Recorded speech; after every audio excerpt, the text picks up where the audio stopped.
The cold doesn't wake you all at once. It works in from the edges, the feet first, then the hands, then the small of your back where the cardboard gave out sometime in the night and let the concrete through. You lie still under the loading dock behind the supermarket on Fenwick, and you do the math you do every morning. How many hours until the staff come out for their first smoke break and you have to be gone? The bag is under your head. Everything you own is in that bag, and the strange thing is how little it weighs. A change of clothes, a phone charger that fits nothing you can plug into, a folder of papers that used to mean something. The whole sum of a life, and you could carry it a mile without your arm getting tired. You sit up, your breath comes out white. Somewhere past the fence, a truck is reversing, beeping, and the ordinary machinery of a Tuesday is starting up without you in it. You reach for the phone out of habit, the way you used to reach for it when it meant something. Emails, a calendar, people who needed you by 10. Now it's just a clock and a flashlight. You press the button and the screen comes up, and there it is. 2 numbers. The first one is the time, 6:14. The second one is in the top right corner, small red, 11%. And under the clock, still sitting there from last night, is the message. You typed it at 2 in the morning when the cold wouldn't let you sleep, and you've read it maybe 40 times since and never sent it. It's not long, it's to your sister. It says you need help, and it says where you are, and that's it. That's the whole thing. 3 sentences, and your thumb has hovered over send so many times the words have stopped looking like words. You don't send it. You tell yourself it's because of the battery, that if she calls back, the phone will die mid-sentence, and then you'll have made the call and got nothing, used up the one charge you've got. That's the reason you give yourself. It's a good reason. It's even partly true. But you know, the realer thing, the thing underneath, and the realer thing is that the last time you spoke to her, you had a car in an apartment and a version of yourself you could stand to be looked at. She doesn't know, nobody from before knows. And as long as the message sits unsent, the old you is still technically alive somewhere, still a person who hasn't asked his little sister to come find him sleeping behind a supermarket. That's the trick of it, and it took you a long time on the street to see it clearly. When you have nothing, you'd think there's nothing left to protect, but there is one thing. There's the story you tell about yourself, that this is temporary, that you're not really one of them, that you're handling it. Pride is cheap to keep when you're winning. Down here, it costs everything, and you pay it gladly every single day in the only currency you've got left, the help you don't ask for. You've watched it work on other people too. There's a man who sets up most nights near the same dock, older, gray stubble, a coat that was good once. People from the church 2 streets over come by some evenings with sandwiches and a clipboard, a list, a program, beds somewhere indoors if you put your name down. You've seen them offer it to him. You've seen him wave them off, polite, almost gracious. I'm all right, thank you, I'm sorted. And then you watch him not be sorted, watch him fold the same coat into the same shape against the same wall. He's been out here longer than you. You've started to understand that those 2 facts are connected. The waving off and the still being here, they're the same gesture, just stretched across months. The phone screen dims to save itself. You tap it awake, 11%. Here's what nobody tells you about the bottom, and what you're only now starting to feel in your chest like a stone. The scarcest thing down here was never money. You can find $1. You can find food if you know the hours, the church at 6, the shelter kitchen Tuesdays and Thursdays, the bins behind the bakery after close. Money and food have a supply. The thing that's actually rationed, the thing there's almost none of, is one person who will pick up. One working connection. One human on the other end of a line who, if you actually ask, will do something. You have exactly one of those left. Her name is at the top of the screen. And the entire distance between this concrete and a roof you're beginning to suspect is not a sum of money at all. It's the 4 inches between your thumb and that button. The screen dims again. You let it this time. Out past the fence, the truck finishes reversing and its engine cuts, and for a second, the morning is completely silent. The kind of silent where you can hear your own pulse. You think about the older man and his folded coat. You think about how "I'm all right, thank you" is the most expensive sentence he owns, and how you've been saying your own version of it for 4 months now, to no one, every time your thumb pulls back from the screen. You wake the phone one more time. The battery has done the thing batteries do at the end, the slow part suddenly going fast. Not 11 anymore, 9%. And you understand, sitting there with the cold coming up through the concrete and the whole weightless bag of your life under one hand, that the screen is going to make this decision for you very soon if you don't. that there's a number now and it's falling, and somewhere around 0, the last door, you've still got quietly locks from the inside. Your thumb finds the message, you send it. It's smaller than you thought it would be, the act itself. No sound, no ceremony. The message just slides up the screen and turns from a draft into a thing that exists in the world, and your sister's phone, wherever she is, lights up with the fact that you're alive and not okay. Then nothing. The screen sits there, 9%. You put the phone face down on the concrete because watching for a reply will cost you a percent you don't have, and you wait, and the waiting is its own kind of falling. She calls in 4 minutes. You answer, and the first thing out of her isn't anger, which is what your whole body had braced for. It's just your name said twice, the second time cracking. You'd built her up in your head as the judge who'd finally confirmed the verdict. Look what you let yourself become. And instead, there's just a person who's been scared for months and didn't know where to be scared at. You get out maybe 4 sentences before the phone dies mid-word, the screen going black with her voice still in your ear. But it's done. The thing is sent. She knows where the supermarket is. Here's what I want you to notice, because it's the part that surprised me when I watched it happen to people over and over. What comes next is not rescue. You half expected somewhere childish in you that the ask was the dam, and once it broke, the flood would carry you home. A spare room, a fresh start, the clock wound back. That's not what help is. What you get 2 days later, sitting across a laminate table from your sister with a paper cup of bad coffee going cold between your hands, is a list. Not money, a list. She's been on the phone. There's a shelter on Reed Street with intake on weekday mornings, beds if you show before 9. There's a number for a county program. There's a name, a caseworker she got from a friend of a friend who you're supposed to call Monday. That's the help. It's a foothold the size of a paper cup, and it's real, and it's so much less than you wanted that for a second you almost resent it. That feeling, that's it, is the tax catching up with you one more time. You wanted a sum, a number with a $sign that fixes the whole thing in one transfer. Because a transfer you could accept and still be the man who's handling it. A transfer is just money. Money's abstract. Money doesn't make you walk into a building with the word shelter over the door and put your name in a book. The list asks more of you than cash ever would. The list asks you to be seen doing it. The shelter on Reed Street is where you meet the second person who matters. His name doesn't matter for this. Call him the one who got out, because that's what he is. He's on the other side of the counter now, but not long ago he was on your side of it, and you can tell because of how he doesn't look at you the way the daytime world looks at you. He slides the intake form across and watches you hesitate over the blank for an address, and he says, easy, not unkind, put this one. Use the shelters. That's what it's for. And something about that there's a trick to it, that the blank you didn't know how to fill has a known answer that people use every day, makes the back of your neck go hot. You'd been treating every one of these blanks like a wall. He's treating them like doors that just need the right knock. You watch how he moves. He remembers people's names. He knows which questions on the form you can leave empty and which ones will get your file kicked back.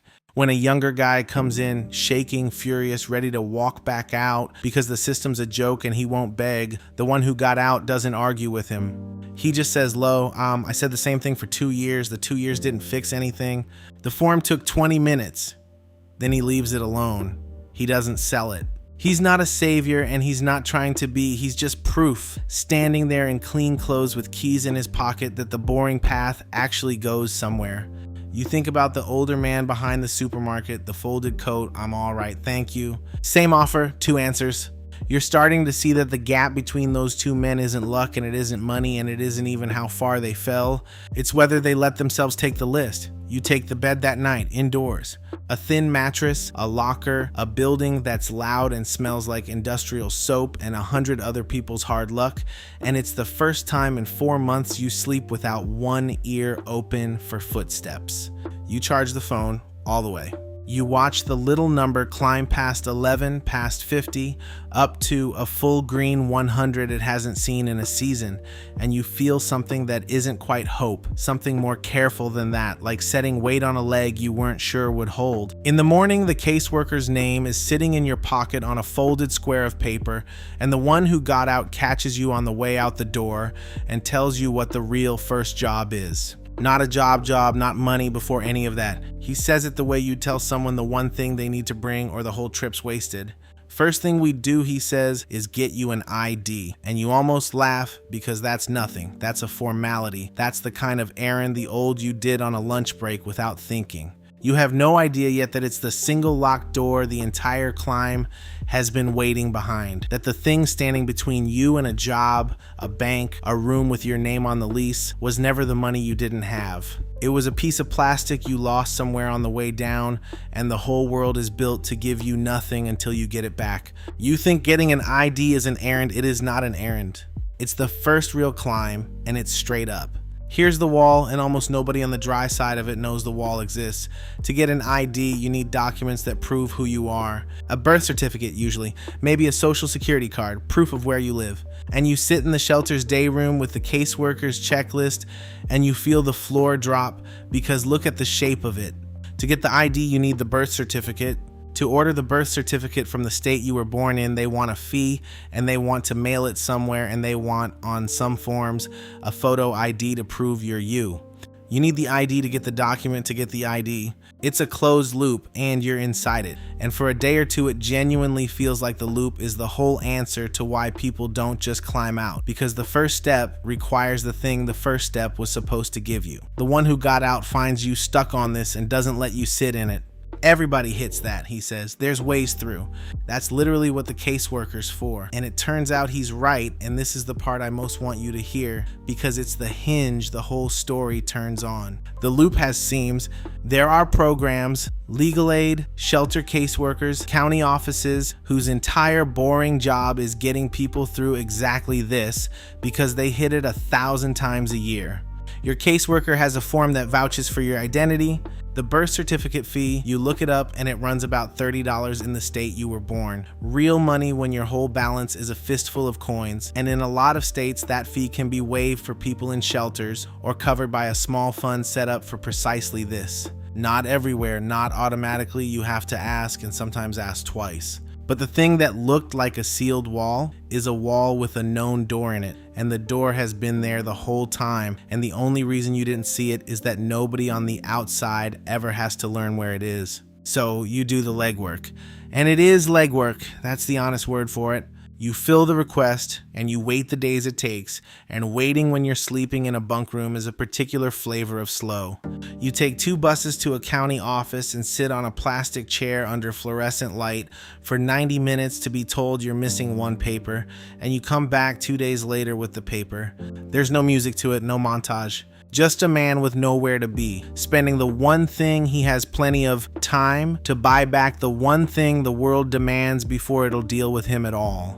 The shelter address goes on every form now. That's the master key the one who got out handed you on day 1. You can't receive mail without an address, and you can't get hired or banked or housed without receiving mail, and a shelter's address is a real address, and putting it down is allowed, and that small permission is worth more than any $20 bill anyone could have handed you. Let me ask you something quietly while you're standing in that line.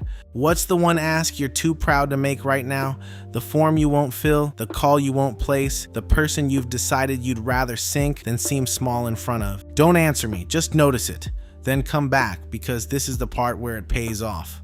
The birth certificate comes in the mail to the shelter with your name on it. You hold it and it's flimsy, a sheet of paper with a state seal, and it's the first piece of evidence in 4 months that you are a person the world is willing to acknowledge exists. With it, you go and you stand for the photo, and a few days after that, you're holding the ID itself, your own face, your real name, an expiration date years out, like the world has agreed you'll still be here for them. It cost you a couple of bus fares and 3 weeks and more swallowed pride than you'd have believed a small rectangle could hold, and it changes everything downstream, because now for the first time, when a door asks who you are, you have an answer it accepts. Across the day room, the younger guy, the furious one, the one who said the system's a joke and he wouldn't beg, is exactly where he was. Hasn't started the form. Tells anyone who'll listen that it's all rigged, that they make it impossible on purpose, and the awful thing is he's not entirely wrong. It is needlessly hard, the loop is real, the fees do fall hardest on the people who can least carry them, but he's drawn the wrong lesson from a true fact.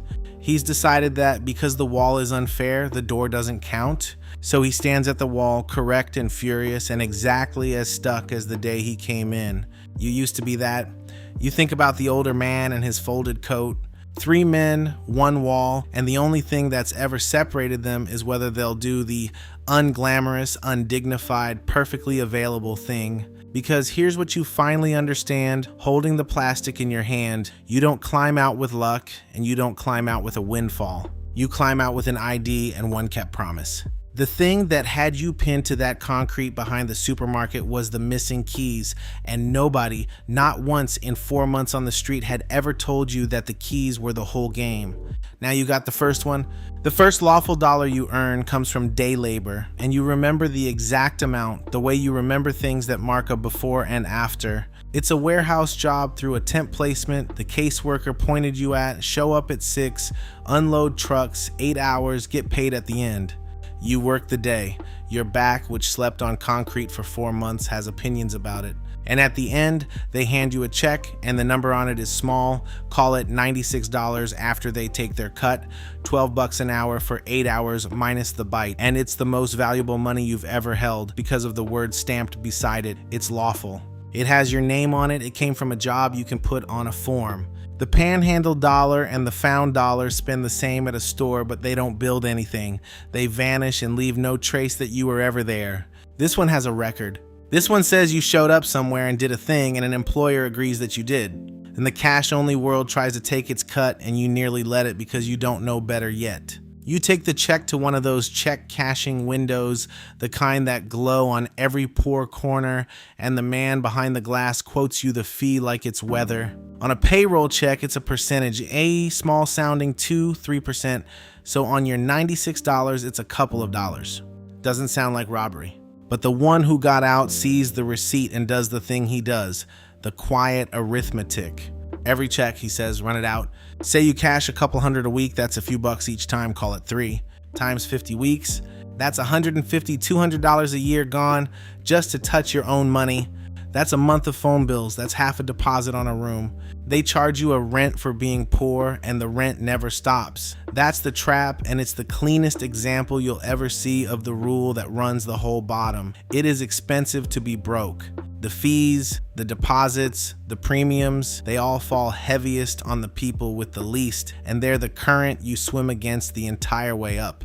So the next move isn't glamorous either. It's a bank account, a basic checking account at a credit union the caseworker named, the kind built for people starting from nothing, no big minimum, low fees, and crucially, it'll take the shelter address and the brand new ID because you have those now, because you did the boring work in the right order. You sit across from a teller and you open it and you watch your small lawful check go in instead of getting shaved at a window, and that's the day the bleeding stops.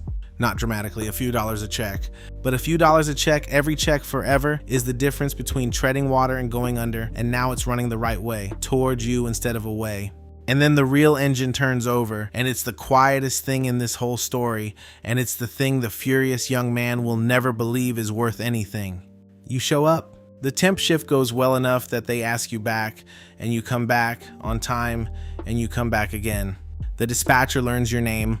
A few weeks in, the $96 days are steadier, 3-4 shifts a week, and the math in your head changes from can I eat to something you haven't done in a long time, can I save? You tell a caseworker you'll be at an appointment at 10 and you're there at 10, and the next time there's a slot for something better, a longer placement, a steadier crew, your name is the one she reaches for because reaching for you is safe now. That's the part nobody frames as money, but it's the highest yield asset you own, being reachable, being on time, keeping the small word. Each kept promise makes the next chance cheaper to get. Reputation compounds exactly like interest does, slow, invisible, and then suddenly load-bearing. You spent your whole life thinking opportunity came from luck or charm. Down here you can see the actual machinery, and it's just this: do what you said, where you said, when you said, until people start betting on you. The one who got out watches you string a few weeks together and doesn't make a speech about it. He just nods you forward the way you nod at someone who's going to be fine. Across the room, the young man is still talking about the rigged game, and he's still right, and he's still exactly where he started, and you've stopped being angry at him because you finally understand the thing he can't. The game is rigged, and you have to play it anyway, because refusing to play doesn't punish the people who rigged it. It only punishes you. The older man with the folded coat never did come in. Some doors you can hold open and people still won't walk through, and you've had to make a kind of peace with that, the peace of someone who knows it could just as easily have gone the other way. You don't feel rescued. That word never fit, and it fits less now. What you feel counting a balance that's yours in an account that's yours, a couple $100 now, then a little more, a number that grows instead of vanishing, with an ID in your pocket and a dispatcher who knows your name, is something you'd given up for lost and didn't have a word for until it started coming back. Dignity, not handed to you, not a gift anyone could give. Rebuilt by hand, one boring brick at a time in the order the bricks have to go. And one evening, walking back to the bunk room you've slept in for weeks, you catch yourself doing a sum you haven't let yourself do in 4 months. Say you clear $1,400 a month now across the shifts. A room in this part of town runs maybe $700, $800 if it's got its own everything. The fees you used to bleed, gone. You run it twice because you don't trust it the first time. Income on one side, a roof on the other, and for the first time in a year, there's a gap between the two numbers instead of a hole. For the first time since the supermarket, you can see a door that could actually be yours. The room is on the 3rd floor of a building that has seen better decades, and it is the most beautiful place you have ever stood. It's small, one window, a radiator that knocks, a bathroom down the hall you share with strangers who are also climbing out of somewhere. The rent is $750 and it eats more than half of what you make, and you signed a lease with your real name and your real ID and an income an employer would vouch for. There was a deposit, first month plus the same again to hold it, $1,500, the world's standing toll for letting you in the door, and you had it barely because the account you opened months ago caught every thin lawful check instead of letting a window shave it, and $96 days that don't bleed stacked week on week and mostly not spent become $1,500 if you stack enough of them. That's the whole secret. There was never a windfall. There was a number that grew a little every week and finally got big enough to turn a key, held in place by a sequence of boring, available, unglamorous moves, done in the order they have to be done. You stand in the middle of it the first night with your bag, the same weightless bag, the whole sum of an old life, still light enough to carry a mile, and you understand the thing now in a way you couldn't have behind the supermarket, because back then it would have just sounded like a slogan and now it's something you walked every step of. The bottom was never about the money. You can find $1 at the bottom. What you can't find is the keys and the courage to ask for the first one. That message to your sister, the 3 sentences your thumb kept pulling back from at 11%, that was the first dollar, the one that bought all the others. Everything after it was just paperwork and patience and keeping your word. Pride had you convinced the ask was the bottom. The ask was the way up. It was the way up the entire time, and the price you paid to protect your pride was the 4 months you didn't have to spend out there at all. You think about the 2 men at the wall, the young one furious and right and stuck. The older one and his folded coat, the most expensive sentence a person can own still in his mouth. You're not better than them. You've stopped believing the distance between you and them is character. It's just that someone showed you the door in the wall and you were tired enough that one cold morning to stop guarding your pride long enough to walk through it. That's all it ever takes, and it's enormous, and it's available to almost anyone who will let themselves be seen needing it. So here's the small thing you do, the thing that would have been unthinkable to the man under the loading dock. You take the phone out of your pocket and you plug it into the wall, your outlet, a socket in a room that locks behind you, and you don't watch the number. You don't ration it. You don't do the math on how many hours of charge you've got before you go dark and have to choose between a call and a flashlight. You just leave it there and walk away from it, and you let it climb all the way up past 11, past the red, into a full green. It'll hold all night because you'll be here all night, and so will the socket. A phone charging to full in a room with a locking door, that's it, that's the whole finish line. Not a fortune, a balance that after the deposit is back down near nothing and you don't care. A door that's yours and a phone you don't have to ration, and the two of those together are worth more than every number you ever chased in the life that came before. You call your sister, this time the battery isn't a clock running out. You tell her the address, your address, the one that's yours now, not a shelter's. You tell her to come see it. And the line doesn't die mid-word. It just stays open, the two of you talking about nothing, the radiator knocking, the green number sitting full and ignored on the windowsill. Let me ask you the real question now, the one this whole thing was always walking toward. Not do you have it together, nobody fully does, and the ones who insist loudest are usually folding the same coat against the same wall. The question is this: if you let yourself ask for help, actually ask out loud of the one person who'd pick up, what would you rebuild first? You know, the message, I mean, the one in your drafts or just in your head that you keep not sending because sending it means admitting you're not handling it as well as you've told everyone. The percent is dropping while you guard your pride. It always is. If this found you somewhere near your own bottom or near someone you love's, stay a while. This channel is just stories like this one, the slow, boring, true mechanics of how people climb out told straight. Subscribe and come back for the next one and send the message.